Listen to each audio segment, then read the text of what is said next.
हाल ही में मेरी सरकार ने सरकारी कर्मचारियों के कल्याण के लिए 8वें वेतन आयोग के गठन का निर्णय लिया है।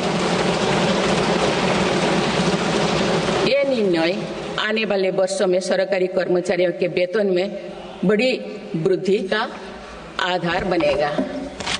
जिन्हें सिर्फ पेंशन मिलती है, आयकर रिटर्न दाखिल करने के संबंध में स्वयं निर्णय लेने का अधिकार दिया गया है। साथियों नमस्कार। आज राष्ट्रपति महोदय जी का संसद के दोनों सदनों को संयुक्त रूप से संबोधन हुआ। संबोधन के दौरान जो बातें हम एक्सपेक्ट कर रहे थे उनका आधिकारिक स्वरूप निकल कर आ गया। 8वें वेतन आयोग को लेकर आपने अभी तक कैबिनेट मंत्री अश्विनी वैष्णव के मुख से सुना था कि हमने इसके गठन की घोषणा कर दी है, इसने काम करना शुरू कर दिया, कुछ दिनों में इसमें अपॉइंटमेंट भी हो जाएंगे और रिकमेंडेशन विभाग से लेकर काम चालू हो जाएगा। ये बातें अब तक आपने सुनी थी। कल बजट आ रहा है, बजट से एक्सपेक्टेशन आप सबको है कि इनकम टैक्स को लेकर क्या रियायतें दी जाएंगी, कुछ नया डिडक्शंस की घोषणा की जाएगी नहीं की जाएगी, न्यू रिजाइम में और हम सेविंग कैसे कर सकती है, सारी आप सबकी एक्सपेक्टेशन होंगी। तो कुछ समीकरण भी रिपोर्ट्स के हिसाब से निकल कर आ रहे हैं। सबसे पहले तो राष्ट्रपति महोदय जी का आधिकारिक बयान संयुक्त सदनों को संबोधित कर रही है राष्ट्रपति महोदय जी और कह रही हैं कि केंद्रीय कर्मचारियों के लिए हमने 8वें वेतन आयोग की मंजूरी आधिकारिक तौर पर दे दी है। पेंशनर्स के लिए भी उन्होंने बोला है और उनकी सैलरी बढ़ेगी ताकि आप वो दैनिक जीवन की एक्सपेंडिचर जो अब बढ़ गई है पिछले वेतन आयोग कंपेरिजन में उनको मीट कर सके। सबसे पहले तो आप राष्ट्रपति महोदय जी का ये भाषण ही सुन लीजिए। सरकारी कर्मचारी भी मिडिल क्लास के अहम प्रतिनिधि है। हाल ही में मेरी सरकार ने सरकारी कर्मचारियों के कल्याण के लिए 8वें वेतन आयोग के गठन का निर्णय लिया है।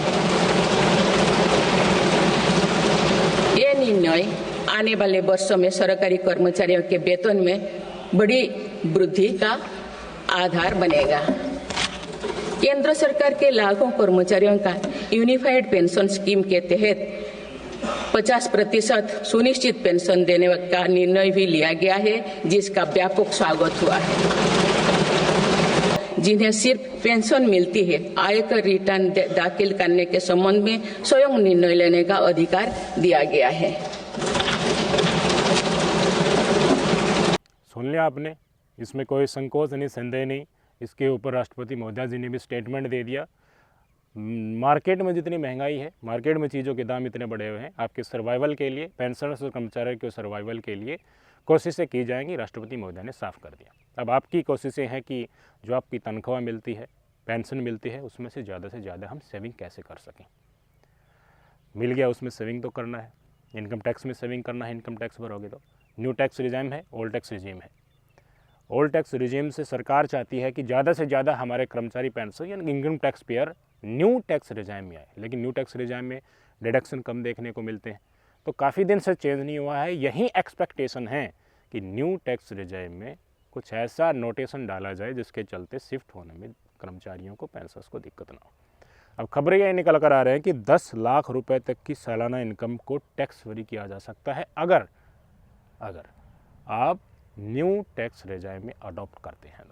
अब तक ये लिमिट आप सबको पता है कि 3 लाख रुपए की न्यू टैक्स रिजाइम में 3 लाख तक जीरो टैक्स है और यही 2.5 लाख लिमिट है ओल्ड टैक्स रिजाइम में। एक बार मैं आपको न्यू टैक्स रिजाइम रिवाइज करवा देता हूँ। 3 लाख तक कोई टैक्स नहीं है, 3 से 7 लाख तक 5%, 7 से 10 तक 10%, 10 से 12 लाख आपकी वार्षिक इनकम है तो 15% टैक्स देना होगा, 12 लाख से 15 लाख तक 20% और 15 लाख से ज़्यादा इनकम है आपके तो 30% टैक्स उसके ऊपर आपको देना होगा। ये नया टैक्स रिजाइम कहता है जो 6 भागों में बटा हुआ है, 6 स्लैब में बटा हुआ है। 4 स्लैब में ओल्ड टैक्स रिजाइम जो अभी चल रहा है उसके 2.5 लाख तक 0%, 2.5 से 5 तक 5%, 5 से 10 तक 20% और 10 लाख से अधिक तक सीधा 30% टैक्स है। ये 4 स्लैब ओल्ड टैक्स रिजाइम की। तो न्यू टैक्स रिजाइम में बताया जा रहा है कि न्यू टैक्स रिजाइम जो आएगा इस प्रकार से आएगा कि 10 लाख रुपए तक कोई टैक्स नहीं लगेगा। बड़ी संख्या में मिडिल क्लास को एक राहत देने का कार्य हो सकता है न्यू टैक्स रिजाइम। ज़्यादातर कर्मचारियों की संख्या आप देखेंगे तो 10 लाख, 12 लाख, 15 लाख तक इसमें बड़ी संख्या में कर्मचारियों की संख्या आ जाती है इसी स्लैब में। तो ज़्यादा से ज़्यादा कर्मचारी न्यू टैक्स रिजाइम में जाएँ, इसकी कोशिशें हो रही हैं। लेकिन एक्सपेक्टेशन और मुहूर्त रूप जब आ जाएगा, असल घोषणाएं जब हो जाएंगी, उस समय पर पता चलेगा इनको कि असल स्वभाव में इनको किस प्रकार से लाया जा रहा है। बात यहीं अटकी हुई है। ओल्ड टैक्स रिजाइम से न्यू टैक्स रिजाइम में ये नहीं कि लोगों को भरने में कोई दिक्कत और इस प्रकार की दिक्कत नहीं, कुछ अलाउंसेस जो मिलते हैं, कुछ एक्सपेंडिचर हमारे अलग अलग सेक्टर्स में होते हैं सरकारी कर्मचारियों के पेंशन्स को, उनमें दिखाने की सुविधाएं हैं उनमें ओल्ड टैक्स रिजाइम में। न्यू टैक्स रिजाइम में वैसा नहीं है, तो वो चीज़ें ओल्ड से न्यू में शिफ्ट होती हैं तो कर्मचारियों को काफ़ी राहत मिलती है। या फिर इस लिमिट को आप बढ़ा दीजिए, 10 लाख किया जा रहा है, इससे शायद संतोषजनक भावना एक कर्मचारियों के अंदर हो सकती है। तो पहला स्लैब तो ये बन सकता है न्यू टैक्स रिजाइम में कि 10 लाख की इनकम तक आपका कोई टैक्स नहीं लगेगा, और 15 लाख रुपए से 20 लाख रुपए के बीच की इनकम के लिए एक नया 25% का टैक्स ब्रैकेट लगाया जा सकता है। अभी आपको पता है इसमें 6 ब्रैकेट हैं। 15 लाख से ज़्यादा की इनकम पर 30% टैक्स लग सकता है। ये एक्सपेक्टेशन है।